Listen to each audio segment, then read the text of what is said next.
เป็นคนมีกรรมหลงลมสายใจดำเขาจริงเหยียบย่ำศักดิ์ศรี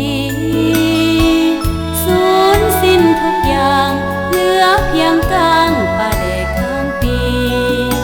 มีหอยด่างคอยลาคีสั่วชีวิตนี้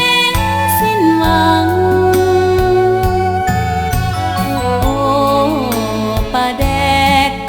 หาย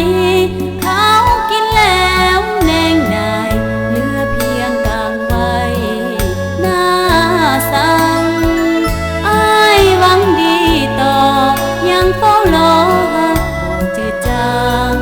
เป็นพ่อพระในใจนางอ้ายบอกอย่าสั่งน้องขาดพังไปถึงมีเพียงกางอ้ายยังสงสารขอบใจฟ้าดินประทานส่งสายหักมันมาให้น้องหูตัวอยู่ว่าบอกควรผู้อ้ายเลยควันใจหาหญิงที่ดีเถิดอ้ายเป็นคู่เคียงกายอ้ายจะสุขสมน้องจะทนทำใจพบสายดีสวยไป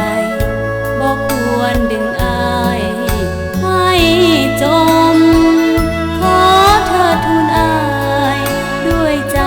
จนน้องสิ้นลมศาสตร์นี้น้องบ่เหมาะสมยอมทุกข์ละทมหวานอมขมเกิน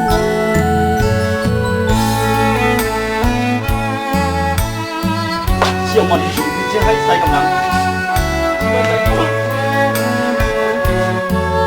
นี่เรื่องชิวให้แล้วใครจะรู้กินยังมึงชิกินยังกระยาหัวมึงสมัยนี้ขายเครื่องมันมึงได้เงินได้เท่านี้สมองมึงยังอยู่ใส่มันตายกับมองเลยถึงมีเพียงกลางอ้ายยังสงสารขอบใจฟ้าดินประทานส่งสายหักมันมาให้น้องหูตัวอยู่ว่าบอกควรคู่อ้ายเลยควันใจหาหญิงที่ดีเถิดอ้ายเป็นคู่เคียงกายอ้ายจะสุขสมน้องจะทนทำใจพบสายดีสวยไปบอกควรดึงอายให้จมขอเธอทูลอายด้วยใจจนน้องสิ้นลมศาสตร์นี้น้องบ่เหมาะสมยอมทุกข์ละทมหวานอมขม